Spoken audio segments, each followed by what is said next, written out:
The way forward, as we see it, is of course the most popular word in the world, the cooperation. But it's very simple to say cooperation, but it's a totally other thing to do it in reality. When the MARPOL Annex 6 rules was stipulated in IMO, we said that the only way forward is to cooperate and do it that is in a good manner in broad industry groups together with the authorities, agencies and politicians. We also said that we need to work in not only the vessel perspective but also in the infrastructure perspective, in the financial perspective and in the regulatory perspective and of course in R&D perspective. And we have now been running this platform for some years, and we have success stories, we have ongoing stories, and we have projects that have failed. But we have learned very, very much during these years, and I want to emphasize that this is world lead, this is the best in the world. We're trying methanol, batteries, hybrids, first in LNG, dry cargo, and so on. And none of these projects had been possible without the grants received from the Commission and Brian Simpson and Anselmo. None of this has been possible without the support from them. When we are running these joint industry projects, we quarterly report in a different perspective. Again, the vessel, infrastructure, R&D, financial, and so on.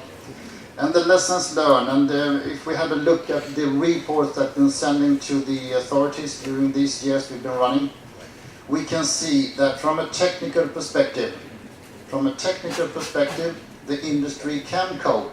We see now methanol vessels, we see battery hybrid vessels and LNG vessels. So it's not a technical problem that the industry are facing. It's been a lot of discussions, it's been a challenge with the infrastructure. We have been working very much with regulatory issues to develop new regulations related to methanol, for one example. But if we want to continue this success story, if we want to see not one methanol vessel, we want to see 100 methanol vessels, we want to see 1,000 LNG and thousands of battery hybrid vessels in the European waters, we need to focus more on the financial mechanism. That is the next step in this process. And to illustrate that, again, I want to emphasize, because this is the truth, none of these projects have been possible without the support from you gentlemen. None of them. So we are here now with the co-funding, the MARPOL Annex 6 regulations, the co-funding for different pilots.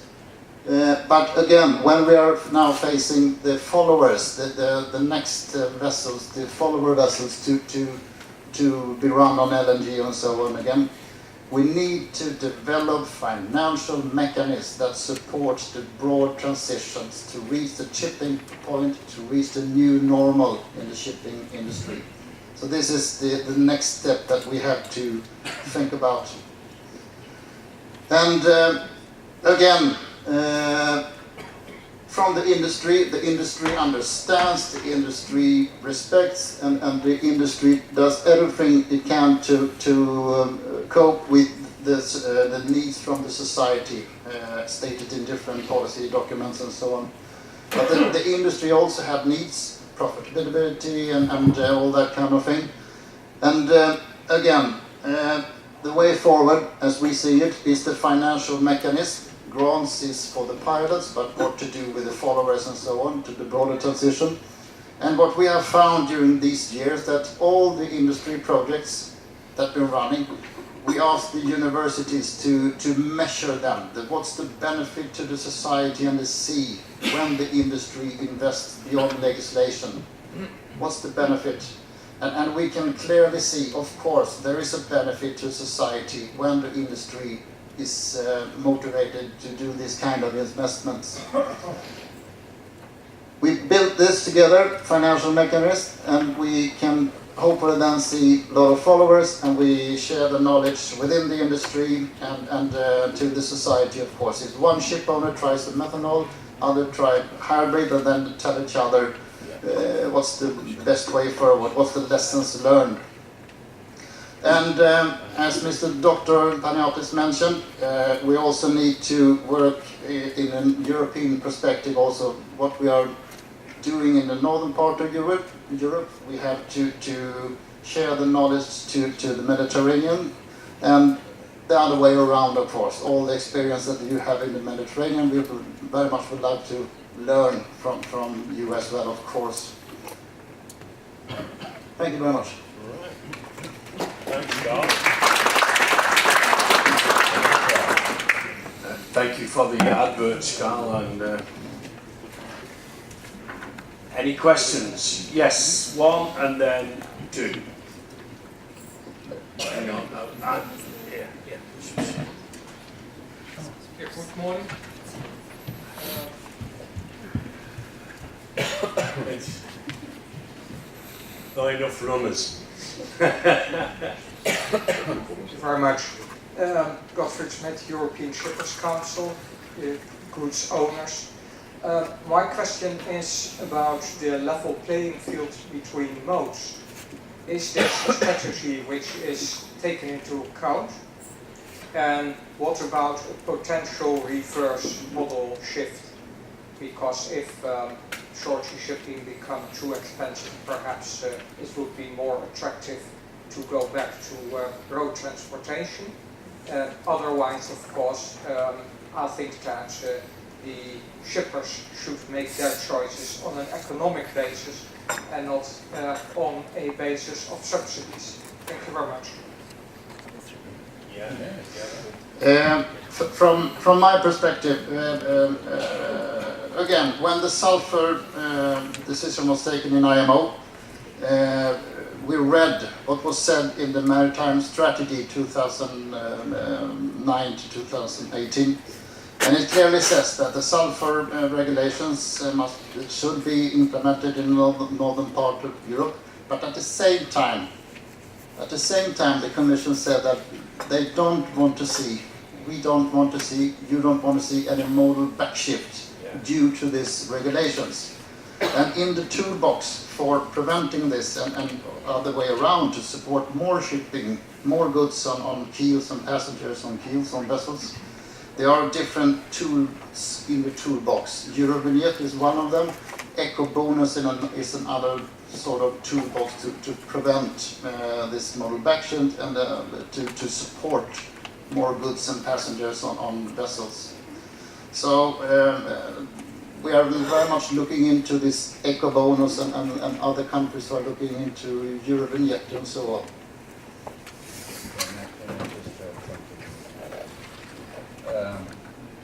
Well, I think that the issue that you're raising is a fundamental issue, and I think it's the reason why, namely the Commission through the Motors of the Sea has tried since 2009 to support every ship owner that wanted to change. And we have supported quite a number of ship owners that wanted to change. I'm referring basically to Interferry, that it has been coming to us, every and each one of the members of Interferry. So we heard already Stena and Grimaldi and the FTS and P&O and Brittany Ferries. I mean, each and every one of them, one way or the other, came to us. So we did our small part to avoid any modal shift on the wrong sense. Of course, it's probably not enough, but I think that it is also important that the shipping community understands that for once they need to be outspoken. If they like the carrot, they need to tell that we like the carrot, because our carrot was 1 billion. The carrot for the development of global modes of transport in total was 28 billion, and this is just a small thing. So if you don't say that you want it and that you like it, And if you don't represent the 75% that you really represent and the 40%, the size of the carrot, there will be a carrot, but it will be very small compared to what it should be. We have been doing there. We have been supporting it was the member states, do not forget, don't call the Commission. The Commission did the sulfur directive, but the sulfur directive is for nothing. It is the MARPOL Annex 6 that you are obeying to. That's the one on second. That's the one that exists on the United States, right? So what we should aim for, and I'm just building on what was already said here, John Prescott said it, João Carvalho, Brian Simpson, we depend from IMO, we need to have a balance. Shipping is international. We cannot have the ports in the southern part of Europe being branched by a regulation, like a SECA, and all the ports right in front are not. So if this is a development plan for all the ports in the southern of Europe and to dry up every port in Europe, that would be the best, the wisest thing to do. So I would say that the wisest thing to do is that European ports are volunteered to ask for a SECA for the entire Mediterranean that needs the agreement of every country around the Mediterranean basin. Because you have an agreement of every country around the Baltic and the North Sea, because Russia was part of IMO, and they did agree with that as well. Okay? And that's the only kind, well, okay, Norway is not part of it as well. So the balance needs to exist, but it's time for ship owners to be outspoken. When we come to carbon, it's time, that's what we are trying to contribute, is can we come to some common industrial sense that is not a regulation, that will help some voluntary measures taken by the industry in an educated way, and that will help us guide in investment. Can we make a deal with the industry and go together with the industry on a volunteer basis before you get from a Taliban committee, you know, a very large regulation that you have to comply with? Is this a wise approach? I don't know. You're the industry, but the risk is there because there was no limit defined in Paris for shipping and for aviation. But if you just think that with LNG and reblading, you can get between 30 to 35% of CO2 reduction, I think that we are very close from a voluntary industrial agreement that will be a hit. And that would represent a big, big comparative advantage of European shipping compared to worldwide. Okay, that was it. All right. Lady there. Thank you.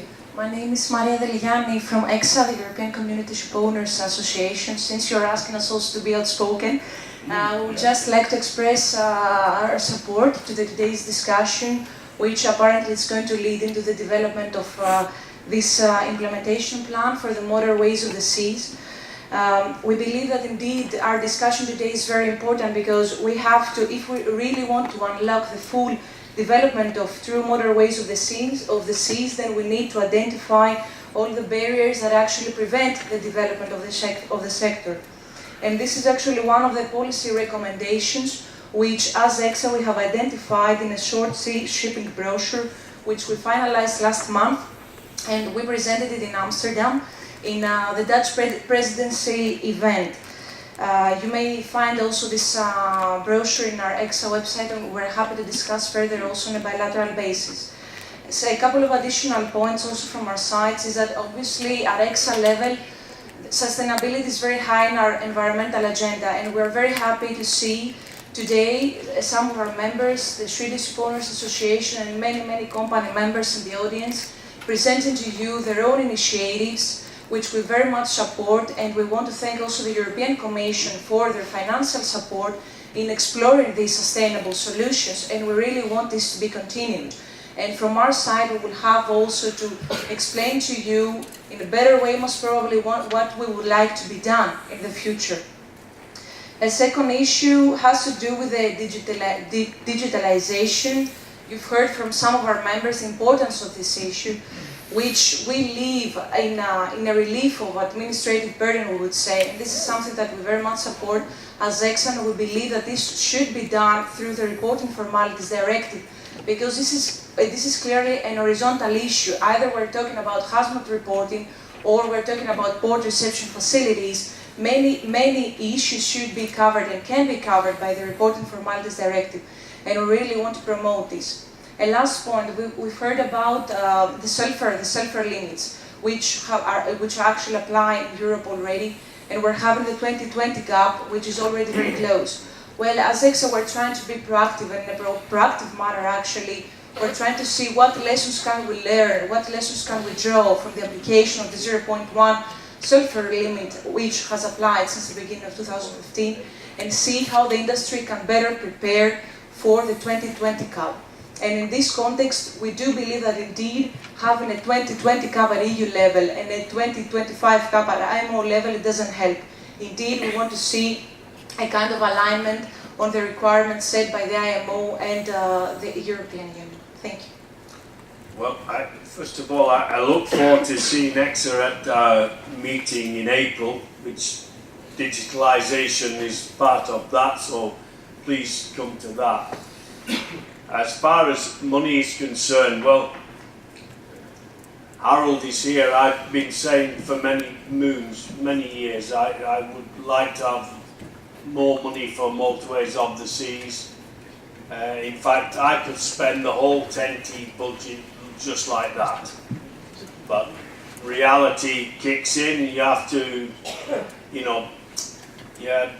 Brenner Pass needs some, and Furman Belt needs some, and all those. So we've got to have a share. So the argument for money is that we want motorways of the seas to have a fair share of the 10T money that is available. And we'll go on fighting for that, and in the hope that we get more money, get more resources to invest in the motorways of the seas. Is there any other questions? Go on, John. Well, I did talk about the economics of climate change. We need the economics of government expenditure. We can set out the framework through IMO, or indeed through the ERM, as we're doing, but to make that transition and change, inevitably, as it's said here, is motivated by a financial subsidy which wouldn't normally come from the commercial operation. If you look what we've done in the past, we've put billions into the coal industry and then destroyed it, leaving aside environment because of cheaper oil prices. Oil prices are collapsing, and how is it could make at $30 a barrel a very successful profit, and now complains that it's falling from $100 to $30. All these require billions of subsidies. In the shipping industry, you can't have a ferry going to Scotland and treat it like road investment, and we put everything into road investment, but don't treat the seaway as an infrastructure problem for the outer port. It's time we started thinking of using money, because there will be state money involved to encourage it. And if you look at renewals, we've now said it'll be 27% of our fuel requirements, and we're pumping billions into subsidies, into solar and wind power. Now, everybody agrees we do that for good reason, because we need to change from oil into renewables, and the same with the shipping change that we're talking about. So there is money available, it's how we spend it. And the point I've been trying to make is the economic implications of achieving a higher service which isn't commercial, because the society gains from what we do by reducing carbon to avoid all the terrible consequences we know the scientists tell us will happen. Now just readjust the public money. In my country, we're just giving $250 million to the oil companies to go and suck out some of the oil they left in the ground. Now why are we spending that kind of money? Down in Dover, the congestion in Britain, we're spending $250 million in case some immigrants or a strike takes place, and we're putting the money into a car park or a lorry park. We have to rethink how we use public money, because we will. And it's the partnership which you can help in the development of an innovation of which governments have to below. The market can't do that, and it won't do it unless we have a role. So the economic implications is that public subsidy needs to be achieved, not on what is considered more efficient, but the one that contributes more to climate. That needs technology, it needs support, it needs public money, and we need to rethink it. Right. Well, I'm going to move on now, and we'll be around during lunch, and you can make your points to us then. And but I've got to move on because we're running a bit late. And I'm going now to session 2, which is environment in ports. And I'll start with JB Van Esch. There is coffee outside if you want it, and so forth, and cakes, and yeah. So JB Van Esch is LNG Rotterdam Gothenburg. Thank you very much. Well, thank you. My name is Jan van Es, JB, or just my JB. JB. It sounds so good. My name is Jan van Es. I'm the coordinator of the project LNG Gothenburg.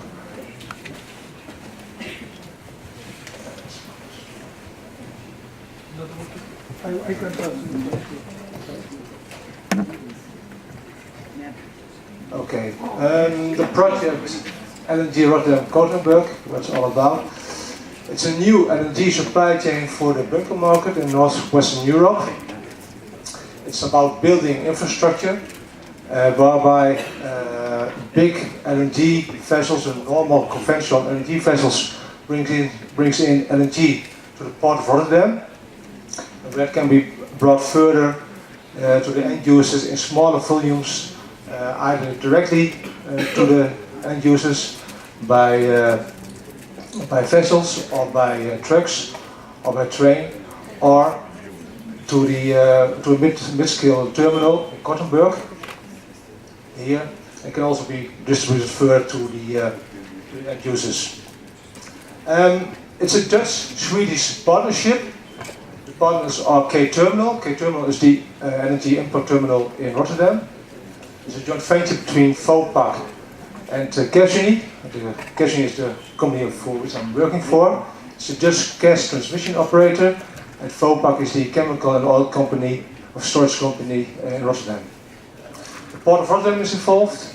Swedegas is involved for the Gothenburg part. It's the Swedish gas transmission operator, and also Port of Gothenburg and Vopak. Okay. As said, the project consists of 2 parts, Rotterdam and Gothenburg.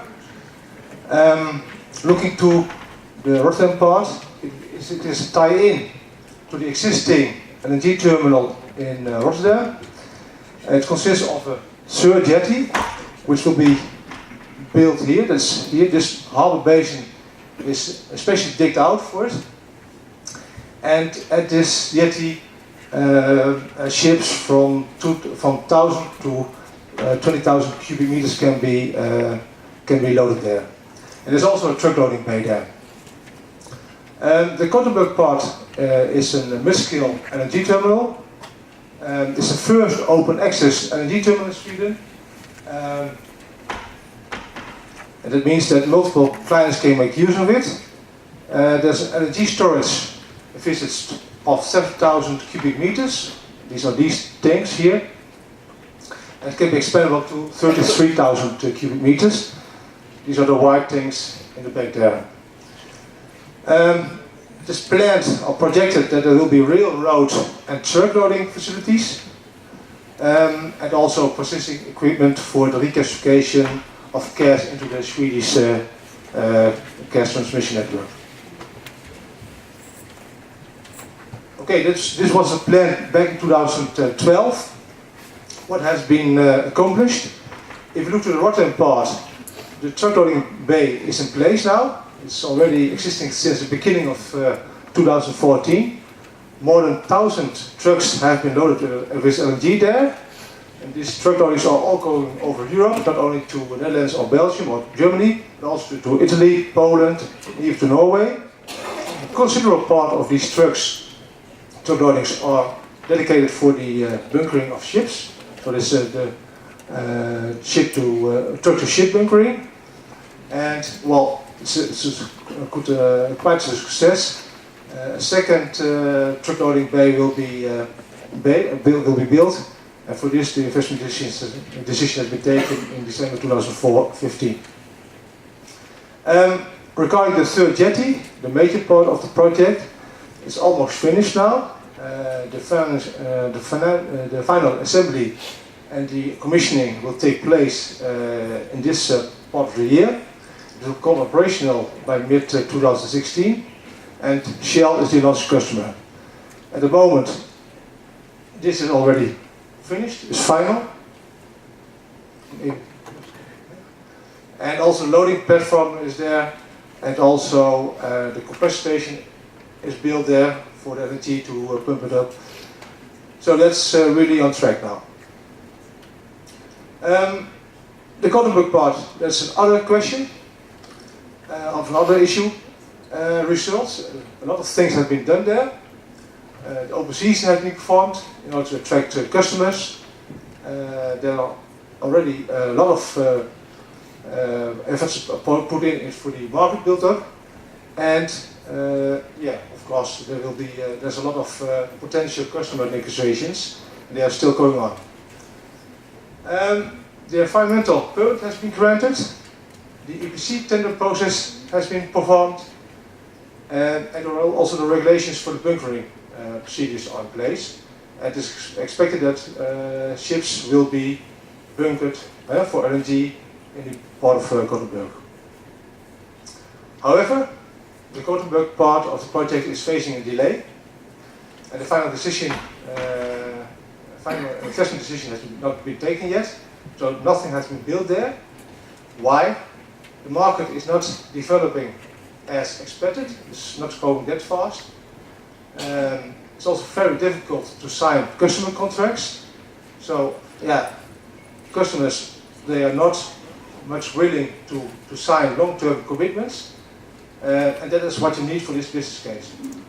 And also the shipping sector is also suffering. It's not a business who is investing a lot. And of course, last point, the oil price drop is also not in favor of the project, because at certain moments the LNG was more expensive than the fossil fuel. What should be done? Just to mention some thoughts. On the ship owner side, more administration is needed for the bunker procedures. What you see is that there's still less of lack of standardization, although there is a lot of experience in the market. There is a lot of initiatives to do something. For example, DNV is working on has published in Recombinant Practice. It's something what is needed in order to attract the shipping business. And also, as mentioned before, subsidies are still needed in order to cover additional costs for the transition of a ship to a cleaner fuel. The infrastructure side, also there, financial support is still needed. The investments you have to make, they're huge. A lot of money is involved, and the market is still in developing. So you need money in order to get a business case working and to keep the cost as low as possible in order to be competitive to the traditional fossil fuel. And last point, what you also see is that the local authorities and a lot of ports, they're not known with LNG as a fuel, as a bunkering thing, and also the permits should be more easy to get. So the local authorities should also be more should be a bit more familiar with LNG as a bunker fuel. Thank you. Thank you, David. Any questions? No? Well, I'll then go on to Ionis, Poseidon Med 1 and 2.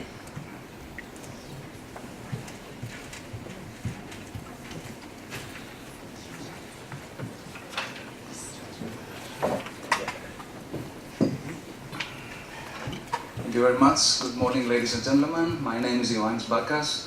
I'm the project manager of Poseidon Med program, and together we are going to review what has been done on this program, and we will focus on the environmental roots of the program.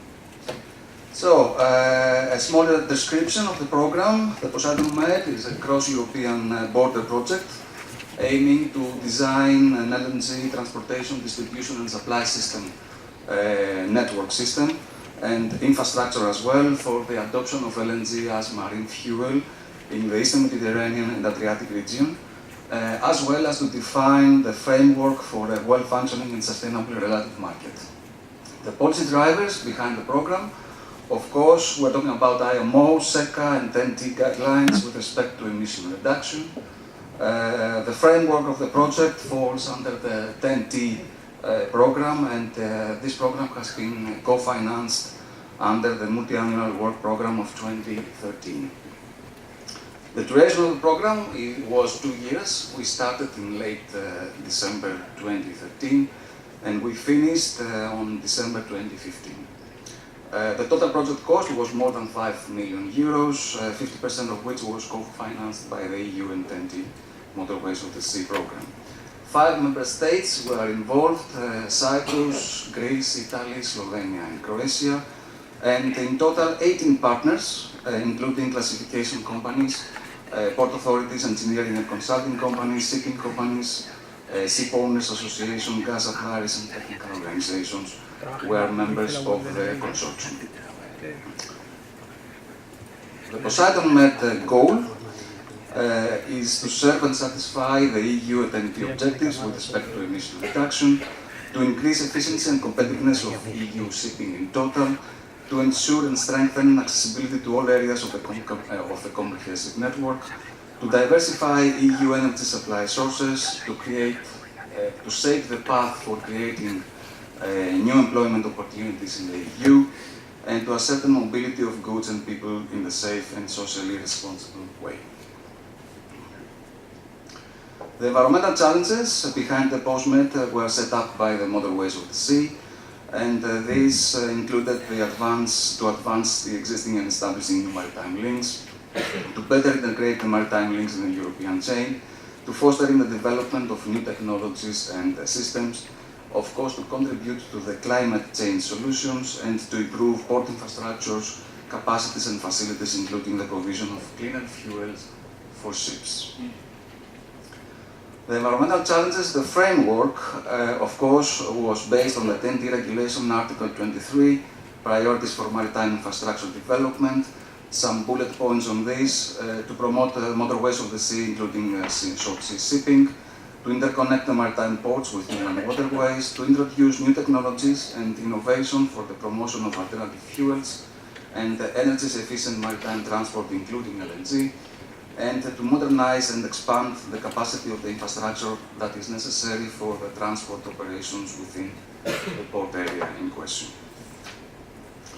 The environmental regulations of the program were based in the pylons of what has been discussed for the environmental in the past 20 years, starting with Annex 6 of MARPOL, Conversion Sets Regulation for the Prevention of Air Pollution from Ships, the Kyoto Protocol, of course, the Directive 32 of 1999, as this has been amended by Directive 33 of 2005, the later designated the Baltic Sea, the North Sea and the English Channel as SECA areas, and limited the maximum sulfur content of the fuels less to 1.5, maximum to 1.5% in time segments.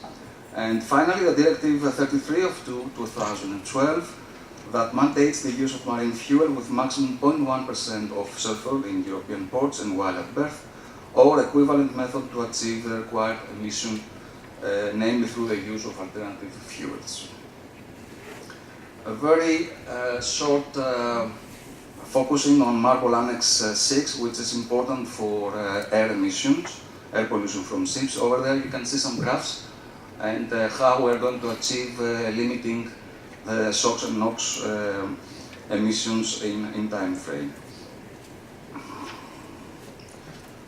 Then comes the well-known global map of ECA areas. With dark blue you can see the established ones, with light blue the new ones, the upcoming ones. And sorry. The breaking news on this map is that has been discussed earlier this morning. China is discussing about establishing an ECA area in its water, and Australia is also discussing establishing an ECA area, an ECA zone in its territory as well. The environmental standards of the program were based, of course, on what is ahead of us, mainly by the 1st of January 2020, where we need to go to 0.5% of emissions. And however, this later date could be changed to the 1st of January 2025, and this is a subject to assessment by the IMO on the availability of marine fuel that can comply with this minimum content of sulfur. The limits for sulfur content in marine fuels used by passenger ships, including RoPax in member states, territorial seas outside ECAs, the limits will be 1.5% until 31st of December 2019 and 0.1% from January 2020 and on. And of course, we have the removal of derogation of Greek ships listed in the directive annex to the 0.1% limit of sulfur content in marine fuels for ships that are berthing the EU ports. The LNG advantages as marine fuel that the program has evaluated, and we concluded that these are solid. The use of LNG as ship's fuel will reduce SOx emissions by 90 to 95%. We also have lower carbon emissions due to lower carbon content of LNG compared to typical oil fuels. And this can present a 20 to 25% lower emissions of CO2. LNG currently